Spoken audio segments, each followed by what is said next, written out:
Hello everyone, welcome to economics classes. I am Priyanka. Last class में हमने अभी micro economics के कंप्लीट फॉर्मूलाज जो हैं वो करे थे। अभी इस क्लास में हम करेंगे मैक्रो इकोनॉमिक्स के जो हैं इंपॉर्टेंट फॉर्मूलाज वो डिस्कस करेंगे। ठीक है, तो ध्यान से समझ लेना और आपके यहाँ से एक भी क्वेश्चन आपका नहीं गलत होना चाहिए, बिकॉज इसलिए ही मैं लास्ट में आपको अलग से सारे फॉर्मूला जो रिवाइज हो जाए, इसलिए मैं ये दोनों क्लास आपके लिए शेड्यूल कर रही है, माइक्रो इकोनॉमिक्स और मैक्रो इकोनॉमिक्स की, क्योंकि ये दोनों यूनिट जो है वो बहुत ज्यादा इंपॉर्टेंट है। तो माइक्रो हमने कंप्लीट कर लिया, अब हम करते हैं मैक्रो इकोनॉमिक्स के फॉर्मूलाज का रिवीजन। तो सबसे पहले अगर हम यहाँ पे बात करें मैक्रो इकोनॉमिक्स की, तो यहाँ पे जो सबसे पहला फॉर्मूला आता है वो आता है जीएनपी डिफ्लेटर का। और जीएनपी डिफ्लेटर हम कैसे कैलकुलेट करते हैं? Nominal divided by real into 100। ध्यान रखना, nominal divided by real into 100। Okay, अगर हम मान लो आपसे पूछा जाए कि नॉमिनल आपका जीडीपी क्या होगा, तो नॉमिनल जीडीपी के केस में आप क्या करोगे? जीडीपी डिफ्लेटर को मल्टीप्लाई करोगे किससे? रियल जीडीपी से। लेकिन अगर आपसे यहाँ ये पूछ लिया जाए कि ग्रोथ रेट क्या होगी, ग्रोथ रेट आपकी क्या होगी नॉमिनल जीडीपी की, तो उस केस में आप क्या करोगे कि जीडीपी डिफ्लेटर की जो परसेंट है उसमें आप ऐड करोगे रियल जीडीपी की परसेंटेज को। अगर मल्टीप्लीकेशन में है आपका कोई भी फॉर्मूला और उसके अगर आपसे ग्रोथ रेट पूछ ली जाए तो आप वहां पे ऐड करोगे, और अगर आपका डिवीजन में कोई फॉर्मूला है तो आप क्या करोगे? माइनस करोगे उनकी परसेंटेज ग्रोथ रेट्स में, जिससे आपको ग्रोथ रेट जो है वो पता चल जाए।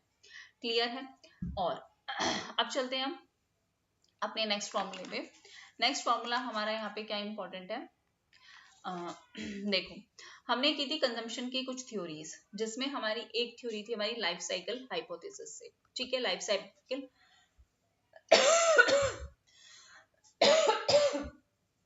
लाइफ साइकिल हाइपोथेसिस में फॉरवर्ड लुकिंग कंज्यूमर होता है, और यहाँ पे हमने जो फॉर्मूला एक न्यूमेरिकल क्वेश्चन भी किया था, और उसमें हमने फॉर्मूला किया था कि लाइफ टाइम कंजम्पशन हमें किसके इक्वल करनी है? लाइफ टाइम इनकम के इक्वल करनी है। जिसमें हम कैलकुलेट कैसे करेंगे कि जैसे कोई भी पर्सन है, he start working at the age of 20 और उसने 60 साल तक काम किया। ठीक है, रिटायरमेंट हो गई उसके 7 साल में और डेथ हो गई उसकी कितने साल में? 70 साल में।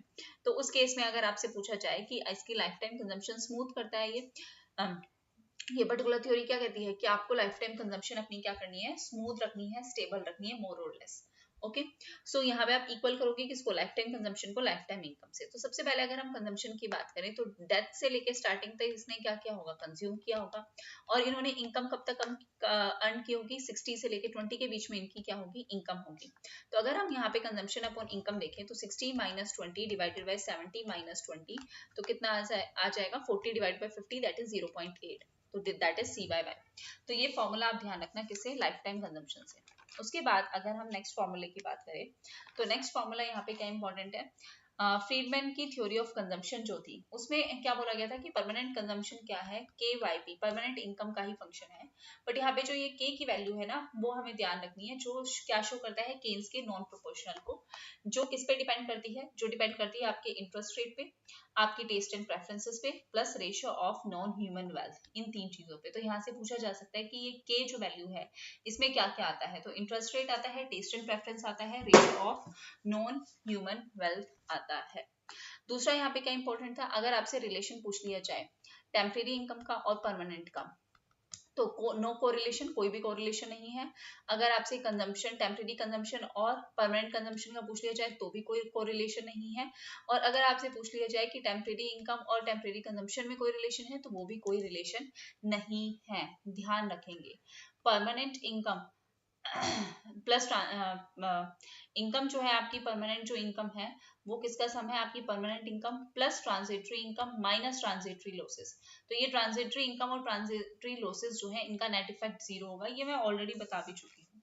ठीक है, नेक्स्ट अगर हम यहाँ पे फॉर्मूला डिस्कस करें तो यहाँ पे और कौन सा फॉर्मूला इंपॉर्टेंट है? तो जो नियो क्लासिकल की हमने लोनेबल फंड थ्योरी की थी, नियो क्लासिकल्स की, उसमें आपसे यहाँ से क्वेश्चन पूछा जा सकता है कि सप्लाई साइड में क्या क्या आता है, क्योंकि ये क्वेश्चन आ चुका है। Supply side of loanable funds क्या है और डिमांड साइड क्या है लोनेबल फंड्स के। तो सबसे पहले अगर हम सप्लाई साइड की बात करें तो यहाँ पे है आपकी सेविंग्स, दूसरा है आपकी डिसऑर्डिंग्स, और तीसरा है आपकी बैंक मनी। ठीक है, सेविंग्स, डिसऑर्डिंग्स और बैंक मनी, ये आपकी सप्लाई साइड है लोनेबल फंड की। और अगर वहीं डिमांड साइड की अगर हम बात करें तो डिमांड साइड में क्या आएगा? आपकी इन्वेस्टमेंट, आपके गवर्नमेंट का लोन, प्लस आपकी डिस सेविंग, ये दोनों चीजें जो है वो ध्यान रखना। ओके, नेक्स्ट फॉर्मूले की अगर हम बात करें तो नेक्स्ट फॉर्मूला हमारा क्या है? क्वांटिटी थ्योरी ऑफ मनी से है, जिसमें classical approach, neo classical approach, ये इसके इंपॉर्टेंट फॉर्मूलाज हैं। सबसे पहले अगर हम क्लासिकल अप्रोच की बात करें, quantity theory of money, Fisher's ने जो वर्जन दिया था वो क्या दिया था, mv is equal to pd, जिसमें इन्होंने क्या बोला था कि आपकी जो वेलोसिटी है और जो आपकी ट्रांजेक्शन पर्पस है ये आपकी क्या है, कांस्टेंट है। फिर इन्होंने क्या दिया था, फिशर्स ने ही इनकम वर्जन दिया था और क्या बोला था, mv is equal to py, mv is equal to py, जहाँ पे वेलोसिटी और वही आपकी ये जो इनकम है, रियल जीडीपी है, ये आपकी क्या है, कांस्टेंट है। ध्यान रखना है ये पी वाई मिला के, ये पी वाई मिला के आपकी क्या बनती है, नॉमिनल जीडीपी बनती है। और यहाँ से क्वेश्चन आ चुका है कि ये आपकी नॉमिनल जीडीपी है या फिर रियल जीडीपी है। ये वाई जो है आपकी जीडीपी डिफ्लेटर को शो कर रहा है, ठीक है। तो ध्यान रखना है ये पी वाई आपकी नॉमिनल जीडीपी है, ओके। वहीं अगर हम नियो क्लासिकल के फॉर्मूले की बात करें तो यहाँ पे quantity theory of demand for money जो है वो किसके इक्वल होगा, वो होगा के पी क्यू के इक्वल होगा, ओके।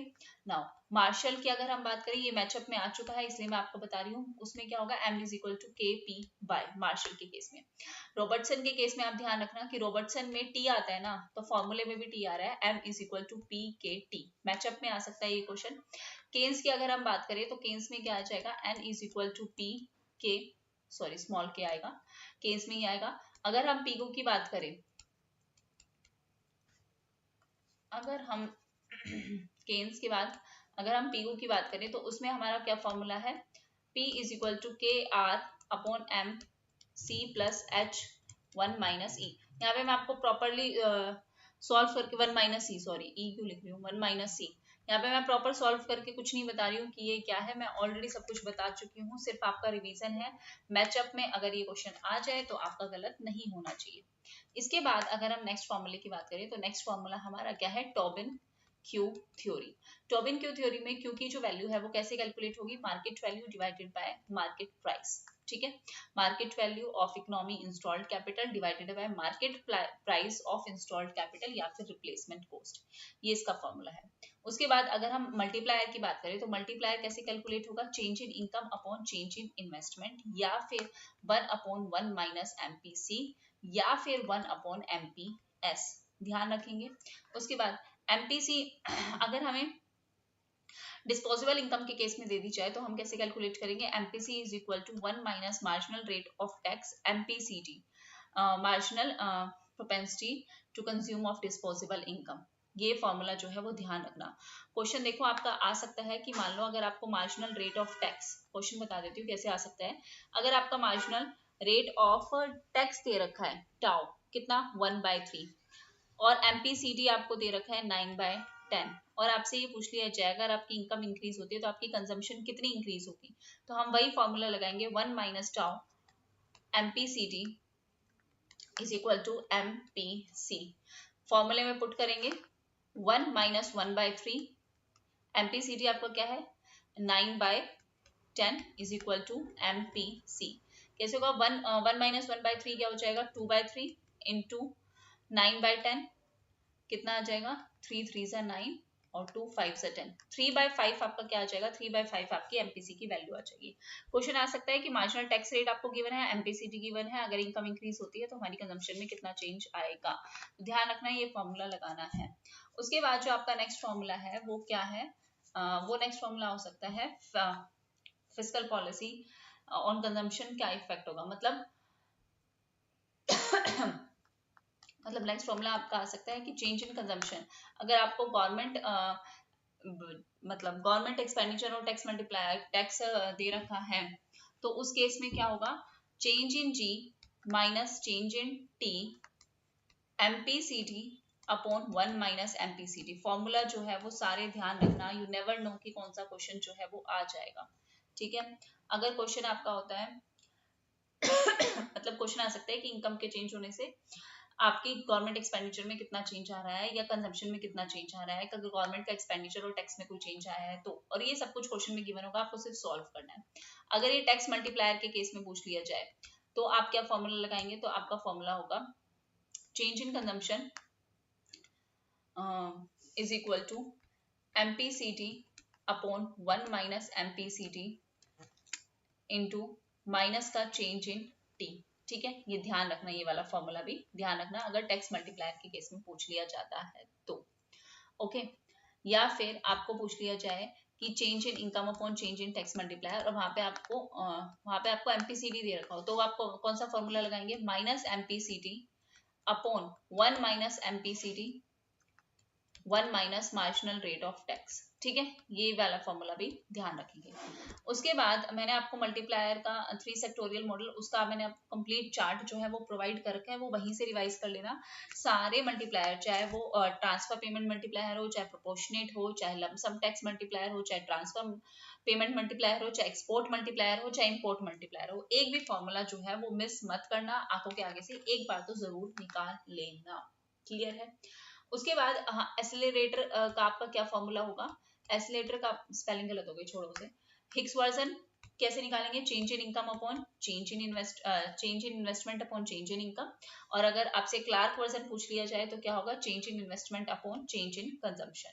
ठीक है, ये एसिलेटर का है। और अगर आपसे सुपर मल्टीप्लायर पूछ लिया जाए तो वो क्या होगा, 1 upon 1 minus MPC minus MPI, marginal propensity to consume और मार्जिनल प्रोपेंसिटी टू इन्वेस्ट, दोनों ही इंड्यूस कंजम्पशन इंड्यूस इन्वेस्टमेंट दोनों को इंक्लूड करके ही क्या बना है, सुपर मल्टीप्लायर बना है।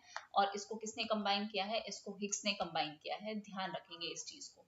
ठीक है, मल्टीप्लायर का सबसे पहले कॉन्सेप्ट किसने दिया था, आरएफ खान ने दिया था, ये वाली चीज भी ध्यान रखना। ओके, नेक्स्ट फॉर्मूले की अगर हम बात करें तो नेक्स्ट फॉर्मूला हमारा यहाँ पे क्या इंपॉर्टेंट हो सकता है, फॉर्मूला नहीं है बट हाँ ISLM अप्रोच है, जो मैंने आपको याद भी करवाई थी, बताया भी था कि अगर आप पूरी तरीके से याद नहीं रख सकते कि ISLM के इंक्रीज डिक्रीज होने से क्या होता है, हालांकि मैंने अलग से बताया है, अगर आप पूरी मैराथन करना चाहो तो वो कर लेना फॉर श्योर।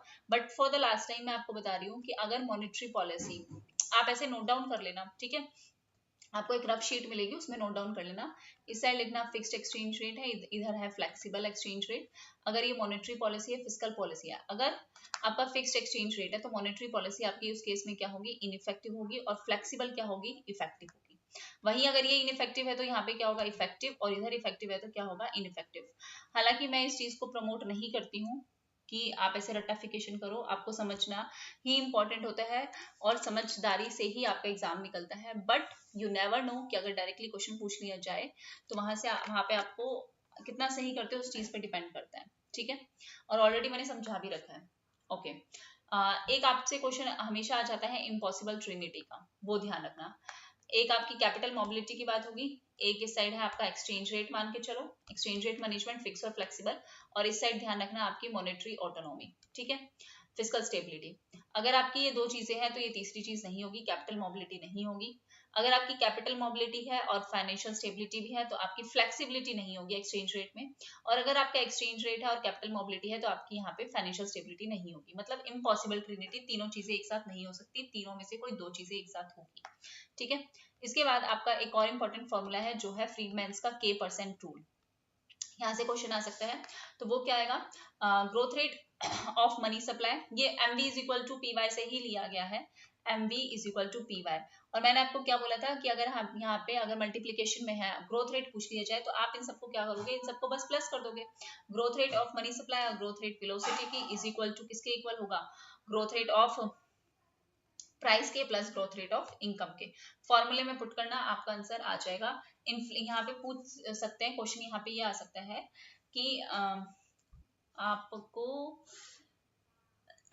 मनी सप्लाई में कितना चेंज हो रहा है, यहाँ से ये क्वेश्चन आ सकता है। ठीक है, एक ISLM से एक चीज और इम्पोर्टेंट है कि अगर आपके पास क्वेश्चन आपके पास आ जाए कि अगर आपका फ्लैटर IS है और आपका स्टीप LM है तो उस केस में क्या होगा, उस केस में आपकी मॉनेटरी पॉलिसी इफेक्टिव होगी और फिस्कल पॉलिसी इनइफेक्टिव होगी या लेस इफेक्टिव होगी, इनइफेक्टिव होगी। ठीक है, अगर क्वेश्चन डायरेक्टली आ जाए कि स्टीप IS है, ठीक है, और फ्लैट LM है, तो उस केस में क्या होगी, आपकी फिस्कल पॉलिसी इफेक्टिव होगी और आपकी मॉनेटरी पॉलिसी क्या होगी, लेस इफेक्टिव होगी। ध्यान रखना, दोनों में से एक चीज ध्यान रखना, उसके अपोजिट ही जस्ट आपके अपोजिट वाली चीज होगी। ठीक है, सॉरी बहुत ज्यादा गले में प्रॉब्लम हो रही है। नेक्स्ट आपका एक सेक्रीफाइस रेशो पे क्वेश्चन आ सकता है, सेक्रीफाइस रेशो का डायरेक्ट फॉर्मूला भी आ सकता है और इसके ऊपर कोई क्वेश्चन भी आ सकता है। तो वो क्या होगा, cost of production lost, cost of production lost या फिर percentage change in loss of GDP divided by आपका आ सकता है परसेंटेज चेंज इन इन्फ्लेशन। ये आपका क्या होगा, सेक्रीफाइस रेशो होगा। इस फॉर्मूले को भी ध्यान रखना। मैं वो सारी चीजें आपको रिवाइज करवाने की कोशिश कर रही हूँ जो पेपर में, जो जहां से आपके फॉर्मूले के क्वेश्चन आ सकते हैं। उसके बाद बोमल और टॉबिन का था, ठीक है। बोमल और टॉबिन की थ्योरी थी, बोमल की थ्योरी थी कि जहाँ पे उन्होंने ये बताया था कि आपको अगर ये क्वेश्चन पूछ लिया जाए कि आपको कैलकुलेट करना है total cost of holding money, total cost of holding money कितनी है आपकी, ठीक है, जितना आप कैश होल्ड कर रहे हो उसकी कॉस्ट कितनी आएगी, तो आप उसे कैसे कैलकुलेट करोगे, interest rate on saving account multiply by total spending divided by 2 into N number of trips, N का मतलब है नंबर ऑफ ट्रिप्स जो कंज्यूमर बैंक के लिए जा रहा है, plus F multiply by N. F का मतलब क्या है, कितनी आपकी कॉस्ट लग रही है जब आप बैंक के लिए जा रहे हो, और एन का मतलब क्या है, नंबर ऑफ ट्रिप। इससे आप क्या कैलकुलेट करोगे, total cost of holding money. अगर आपसे ये पूछ लिया जाए कि आपको कैलकुलेट करना है average money holding, average money holding अगर आपसे पूछ ली जाए तो वो आप कैसे कैलकुलेट करोगे, under root Y F upon 2i। Y का मतलब हमें पता है कि टोटल स्पेंडिंग जो हम कर रहे हैं ओवर द ईयर। एफ का मतलब क्या है, cost of trip to bank हमारी कितनी है, 2 इंटू आई, आई का मतलब क्या है, जो इंटरेस्ट रेट है, और सेविंग अकाउंट पे आपको जो भी इंटरेस्ट रेट मिल रहा है। अगर आपसे एन कैलकुलेट करने के लिए पूछ लिया जाए, अगर आपको क्वेश्चन दे दिया जाए और पूछा जाए कि नंबर ऑफ ट्रिप्स आप कैलकुलेट करो फ्रॉम कस्टमर जो बैंक के लिए जा रहे हैं, तो वो आप कैसे कैलकुलेट करोगे, N is equal to under root I Y upon 2f, ठीक है, आई वाई अपॉन 2f। इस तरीके से अगर आपसे क्वेश्चन पूछ लिया जाए कॉस्ट मिनिमाइजेशन का, कि कॉस्ट मिनिमाइजेशन आपकी किस तरीके से आप कैलकुलेट कर सकते हो, तो minus I Y upon 2n square plus F. F का मतलब हमें पता है cost of trip to bank is equal to 0, 0 के इक्वल रख के इसकी वैल्यू को कैलकुलेट कर लेना, ठीक है। बस अगर आपसे कॉस्ट पूछ ली जाए, cost of N number of trips आपकी कितनी है, तो आप सीधा एफ इंटू एन करोगे। एफ का मतलब आपकी cost of trip into number of trips. अगर आपसे पूछ लिया जाए कि कॉस्ट कितनी पड़ती है आपको जाने के लिए, तो सिंपल सी बात है कि आप जितनी बार जा रहे हो उतने से मल्टीप्लाई कर दो उसकी कॉस्ट को, तो वो आपका आंसर होगा, ठीक है। उसके बाद